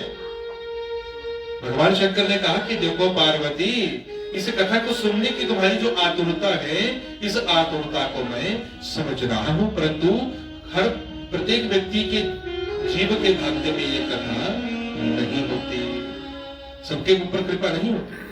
जिस व्यक्ति के ऊपर कृपा होती है उसी के भाग्य में ये कथा लिखी होती है, इसलिए सबके भाग्य में कथा नहीं। जब समय आकर सुनाऊंगा। पार्वती कहा माने? पार्वती ने तो हट कर लिया, भाई स्त्री हट है। भगवान शंकर ने देख लिया कि ये ना मानने वाले। भगवान शंकर जी ने कहा कि पार्वती ऐसा है, अच्छा चलो ऐसा कोई स्थान ढूंढो जहां पर मेरे और तुम्हारे सिवाय कोई तीसरा जीव ना हो। बोलिए बांके बिहारी राज, कोई तीसरा जीव ना हो। मां पार्वती ने कहा कि चलो महाराज फिर ढूंढते हैं, मैं क्यों अकेले ढूंढूं, आप भी साथ में चलो। और दोनों भगवान शंकर और मां पार्वती निकल पड़े ऐसे स्थान की तलाश में जहां पर कोई और जीव ना हो, क्योंकि कथा वहां पर सुनाई जाएगी जहां पर कोई तीसरा जीव ना होगा। प्रत्येक जीव के भाग्य में कथा नहीं लिखी और निकल पड़े उन हिमाच्छादित पर्वतों को पार करते हुए सुदूर निकल पड़े, परंतु जहां पर भी कहीं मां पार्वती को ऐसा लगे कि यहाँ पर दूसरा जीव नहीं है, और भगवान शंकर क्या करते, एकदम से अपना डमरू बजाते और नाना प्रकार के जीव वहां पर उत्पन्न हो जाते। मां पार्वती भगवान शंकर से कहती कि महाराज ये स्थान ठीक है, यहाँ पर कथा सुनाइए। भगवान शंकर इधर उधर देखते कि पार्वती कोई जीव तो ना है, कि नहीं महाराज यहाँ पर कोई नहीं। भगवान शंकर जी ऐसा डमरू बजाते, जीव ही जीव वहां पर इकट्ठे हो जाते। मां पार्वती बेचारी परेशान हो गई, अब क्या करूं? अरे भोले बाबा अब तो मुझे कथा सुना, तो मुझे तो कथा सुननी है। कारण क्या था? भोले बाबा क्यों उन जीवों की उत्पत्ति कर रहे थे? कारण ये था कि जब तक इस पार्वती के हृदय में वो जो इच्छा है जो प्रकट हुई है भगवान की उस अमर कथा को सुनने की, वो तीव्र ना हो जाए, क्योंकि ऐसा ना हो कहीं अमर होने के लिए कथा सुनना चाहती हो। भगवान शंकर ये चाहते हैं कि पार्वती हृदय से उस कथा को सुने, कानों से ना सुने। कानों से जो हम सुनते हैं, कई बार क्या करते हैं, एक कान से सुनते हैं और दूसरे से निकाल देते हैं। ऐसा नहीं होना चाहिए जीवन में। जो शब्द हम सुने, जो नाम हम सुने, उस नाम को सुनकर हृदय में उतारना है, उसका वहां पर मंथन करना है। मां पार्वती के उस समय भगवान शंकर ये विचार करते हुए मन में कि कहीं किसी प्रकार से जो भक्ति रूपी बीज अंकुरित हुआ है, ये कहीं इस तरह से ना हो, कच्चा ना हो, इसलिए इसे और प्रगाढ़ करना है और पकाना है। और भगवान शंकर जी जीव को उत्पन्न करते गए, आगे आगे निकलते गए, और जब एक ऐसे रमणीक स्थल पर पहुंचे भगवान शंकर और मां पार्वती, अब तो मां पार्वती ने कह दिया कि देखो भगवान शंकर जी, डमरू पकड़ लिया भगवान शंकर जी का मां पार्वती ने कि देखो ये ना बजाना, और दूसरा ये देखो यहाँ पर कोई जीव नहीं है, और अब तो आपको कथा सुनानी ही पड़ेगी। बोलिए शंकर महादेव। धन धन भोलेनाथ सदा शिव, कमी नहीं खजाने में, दीन लोक बस्ती में बसा शिव, आप बसे मेरा। भगवान शंकर जी ने संसार में सर्वस्व न्यौछावर कर दिया, हम आप सबके ऊपर सब कुछ दे दिया, अपने पास कुछ ना रखा। अपने पास यदि कुछ रहा तो क्या रखा? राम नाम। अपने आराध्य देवता उसी नाम का गुणगान करते हैं। भगवान शंकर ने देख लिया कि अरे अब ये पार्वती ना मानेगी, अब जिसको कथा सुनानी पड़ेगी, और वो जो भक्ति रूपी बीज अंकुरित हुआ है, वो बीज जो है, अब उस बीज को क्या है, सही अच्छे से भी जल दूंगा, खाद दूंगा, तो बढ़िया इसमें फल फूल लगेंगे। भगवान शंकर जी बैठ गए, एक गुफा थी वहां पर, उस गुफा में जाकर बैठ गए, और मां पार्वती जो है वो उस समय सम्मुख बैठ गई सामने। भगवान शंकर बैठे। भगवान शंकर ने कहा कि देखो पार्वती, कथा तो मैं सुनाऊंगा, और तुम बड़े प्रेम से कथा को सुनना। ये ऐसी कथा नहीं है, ये अमर कथा है, इसको ध्यान पूर्वक सुनना पड़ेगा। बीच में नींद भी आती है, क्या होता है, नींद भी आती है बीच में कथा के मध्य में, परंतु उस समय क्या करना पड़ेगा, तुम्हें उस निद्रा के ऊपर विजय रखनी पड़ेगी, आलस्य नहीं करना पड़ेगा। यदि आलस्य करोगे तो निद्रा आएगी, और निद्रा यदि आएगी तो फिर कोई भी कार्य शुभ नहीं होता, विघ्न हो जाएगा उसमें। जो तुम्हें ज्ञान सुनना है, जो ज्ञान मार्ग है, कहीं उससे तुम वंचित ना रह जाओ। इसलिए कथा मैं तब सुनाऊंगा। अब पुराने समय में क्या होता था, जब भी कोई कथा सुनाता था तो आगे से सब हुंकारा भरते थे, ओम महाराज, जी महाराज, सत महाराज, ऐसे क्या करते थे। आज के समय में तो सब बातें भूल गए। अब तो कोई भगवान जी के नाम का जयकारा भी लगाए तो जय करके भी राजी नहीं है। बोलिए के बिहारी लाल की। ये पुराने समय की बात है। अर्थात मां पार्वती को हुंकारा भरना था।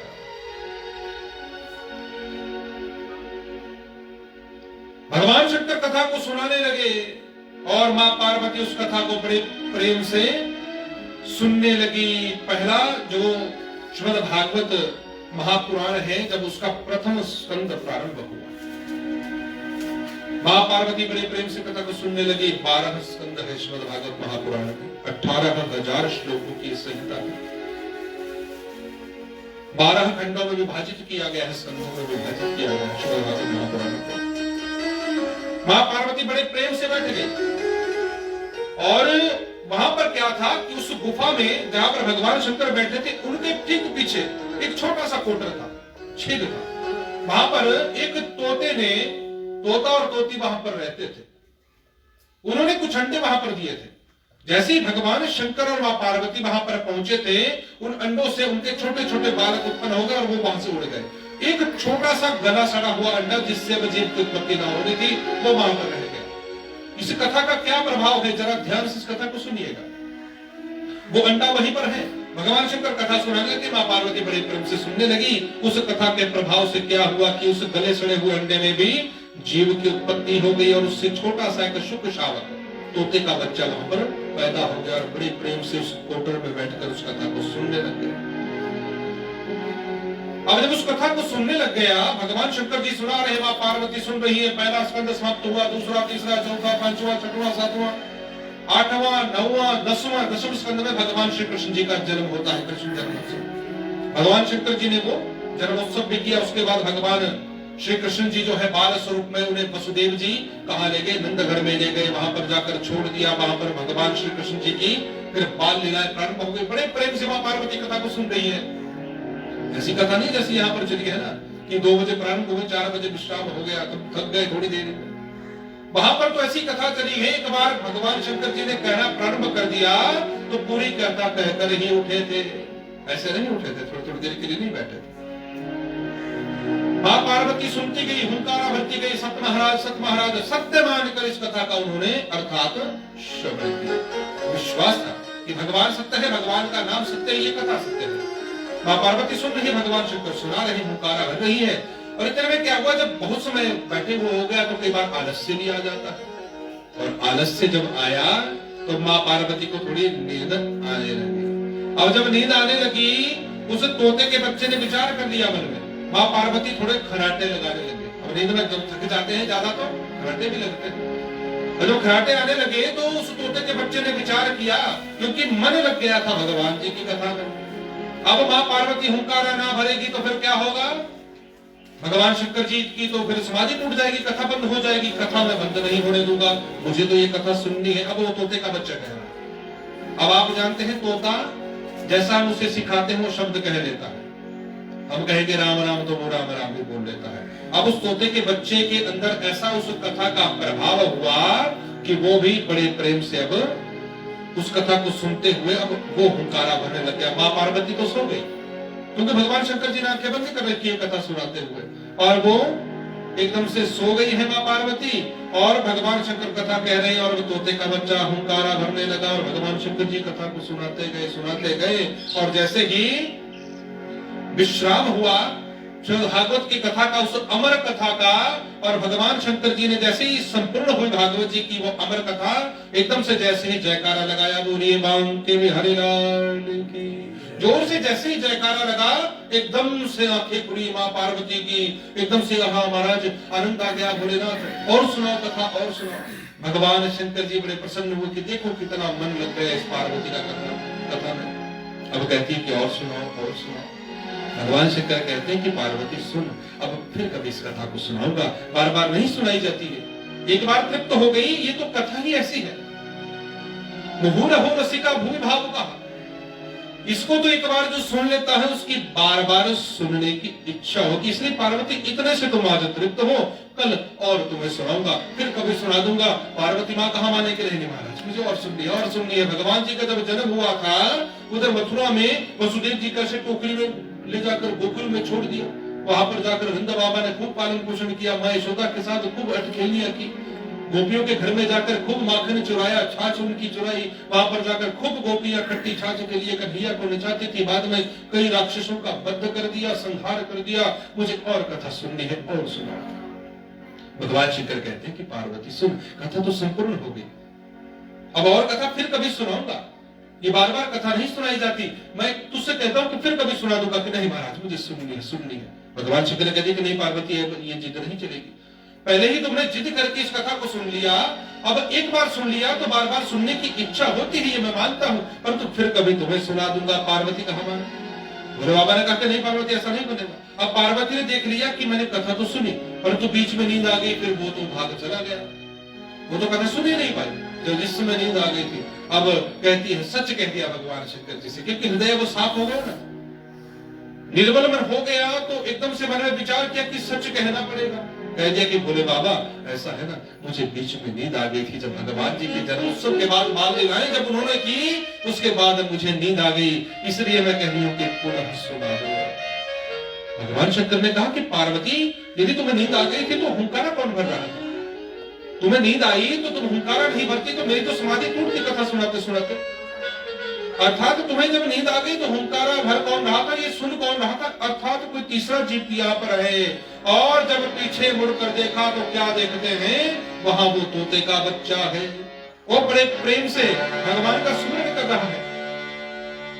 हरि कथा सुनाने वाले तुमको लाखों प्रणाम है। बड़े प्रेम से उस कथा को सुनते हुए भगवान शंकर जी को फिर प्रणाम कर रहा है। भगवान शंकर ने देखा, करे पार्वती सुन, देख ये तोते का बच्चा, इसने कथा को सुन लिया, अब मैं इसे जीवित नहीं छोड़ूंगा। मां पार्वती ने हाथ पकड़ा, क्योंकि भगवान शंकर जी ने त्रिशूल उठा लिया था।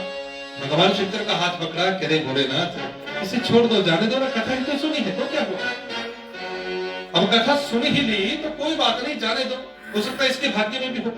भगवान शंकर ने कहा कि नहीं पार्वती, ऐसे नहीं बात बनी। पार्वती एक बात तू सुन ले, इसने कथा सुनी, मुझे कोई किसी प्रकार का कोई अब आक्षेप नहीं, ना मुझे किसी प्रकार की कोई इससे नाराजगी है।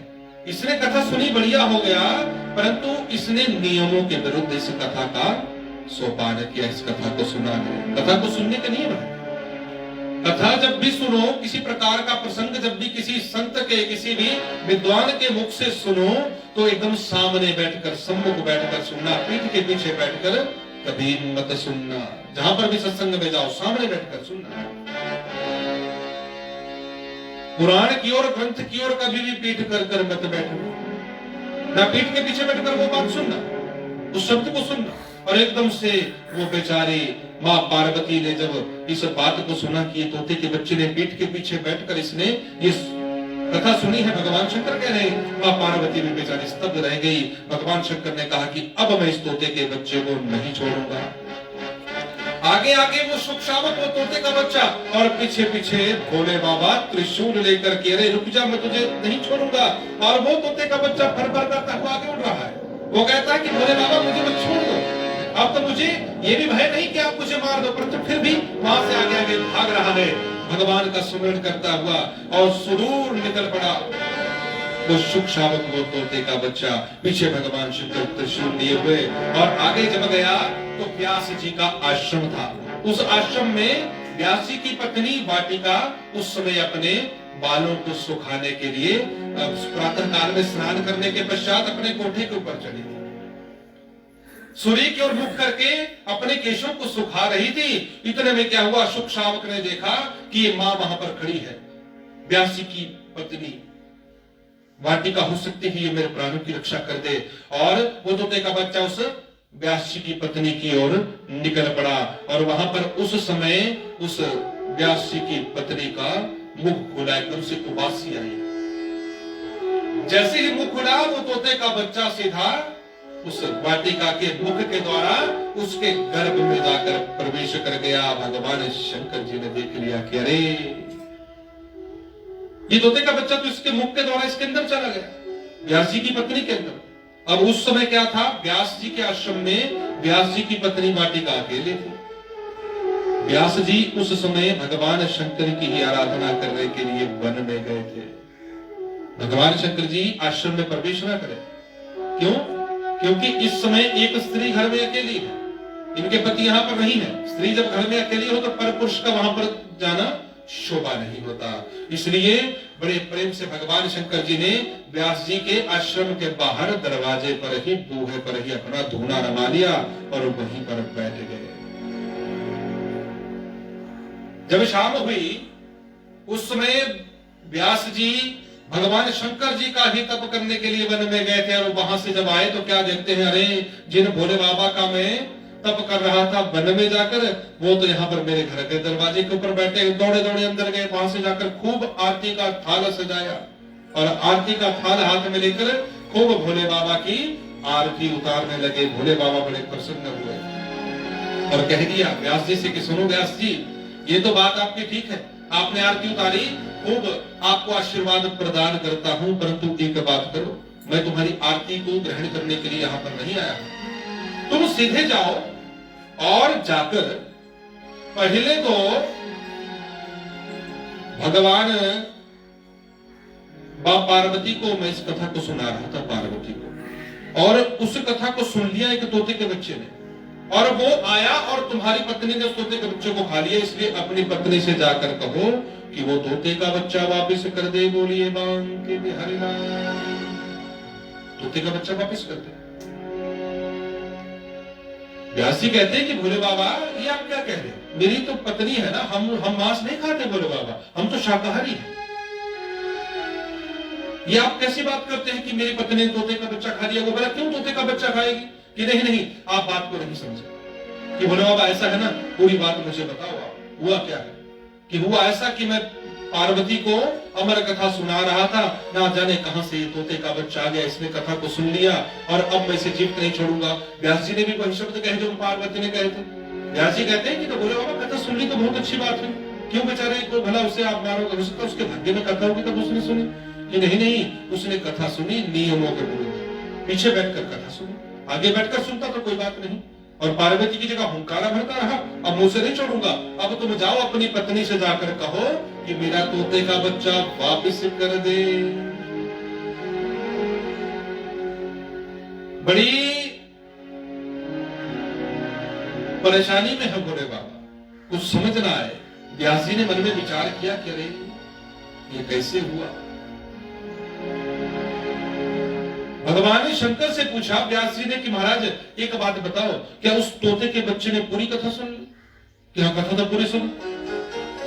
तो महाराज वो तो अमर कथा को सुना, कि अमर कथा को सुना, तो वो तो अमर हो गया, क्या अमर तो हो गया। तो महाराज भोले बाबा आपके भक्त जो आपको भोला कहते हैं ना, वो सच में आप भोले हो।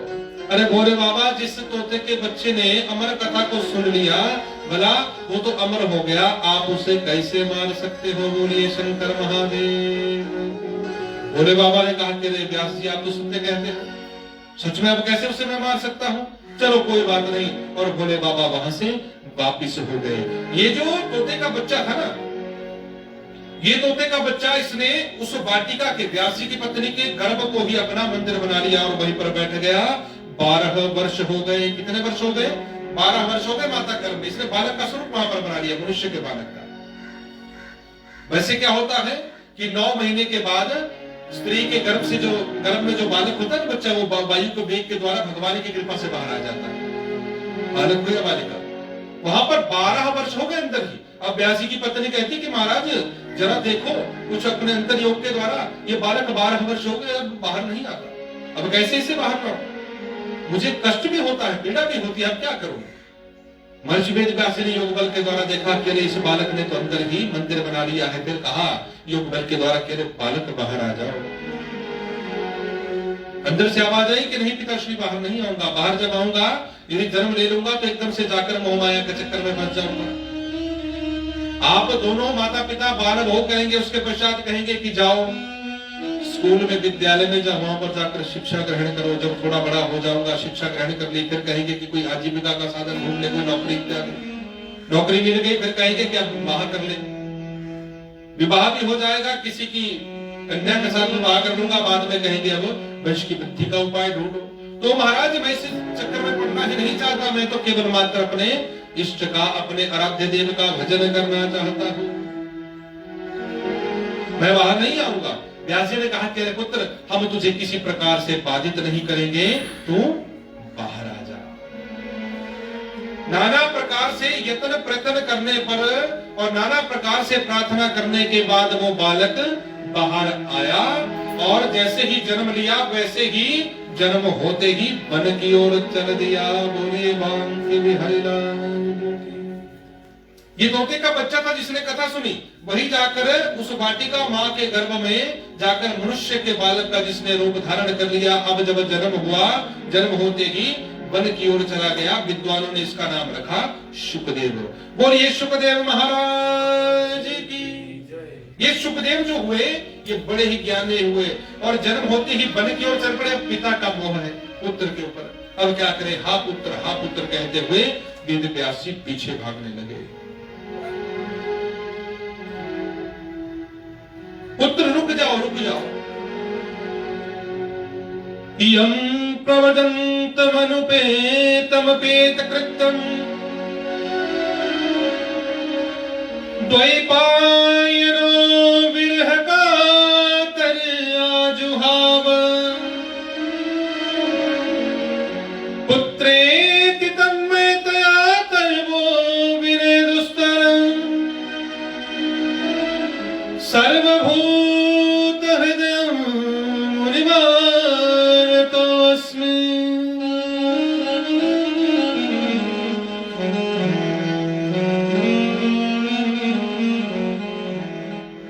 यम प्रव्रजन्तमनुपेतम पेतकृत्यम द्वैपायनो विरह कातर आजुहाव। द्वैपायन कहते हैं महर्षि वेद व्यास जी। व्यास कोई नाम नहीं था, व्यास थी उपाधि। ये नाम था उनका कृष्ण द्वैपायन। तो द्वैपायन विरह कातर आजुहाव, विरह से व्याकुल होकर हा पुत्र कहते हुए, पुत्र रुक जाओ वन में मत जाओ, तुम रुक जाओ। आगे से पुत्र ने तो कुछ ना कहा, लता वृक्षों के माध्यम से आवाज आई, करे पिताश्री किसे पुत्र कहते हो, ना जाने कितने जन्म याद है, कब कितनी बार में पिता बना, पुत्र बना, माता बना, भाई बना, बहन बना। इस संसार में कोई किसी का नहीं, इस संसार में कोई किसी का है तो वो परब्रह्म परमात्मा है। ये जीव और ब्रह्म की कथा है, ये किसी राजा रानी की कथा नहीं है, ये जीव और ब्रह्म की कथा। यहाँ पर सुखदेव जी ने भी यही कहा कि संसार में केवल मात्र ये जो संबंध है ये स्वार्थ के संबंध है। जब तक स्वार्थ किसी के साथ है तब तक स्वार्थ की पूर्ति होती रहेगी, संबंध बने रहेंगे। जिस दिन स्वार्थ पूरा हो गया समझो उस दिन संबंध विच्छेद हो गया। बोलिए बाबू के हरिनाम की। इसलिए पिताश्री वापिस हो जाओ, मैं तो निराकार ब्रह्म की उपासना करूंगा। और उपासना करने के लिए निकल गए जंगल में जाकर। ऐसी परम पवित्र ये कथा है। इस कथा को नैमिषारण्य की परम पवित्र धरा पर शौनक आदि 88,000 ऋषि सुन रहे हैं। उनके बीच में सूत महाराज जी का आगमन हुआ और प्रश्न कर दिया। एक ही प्रश्न किया। 16 वर्ष की आयु के हैं सूत महाराज और हजारों लाखों वर्ष इनकी आयु होगी। ऐसे संत वहां पर 88,000 बैठे हैं शौनक आदि। प्रश्न क्या किया? श्री कृष्ण प्राप्ति कर्म शाश्वत साधनम तत्पदाधुना, कि भगवान को प्राप्त करने का जो सबसे सुगम मार्ग है वो हमें बताइए। बोलिए बांके बिहारी लाल की। तो क्या मार्ग है? इस कथा को करेंगे अब। कल आज का हमारा सत्संग का समय हो चुका है। इतने से आप तृप्त हो।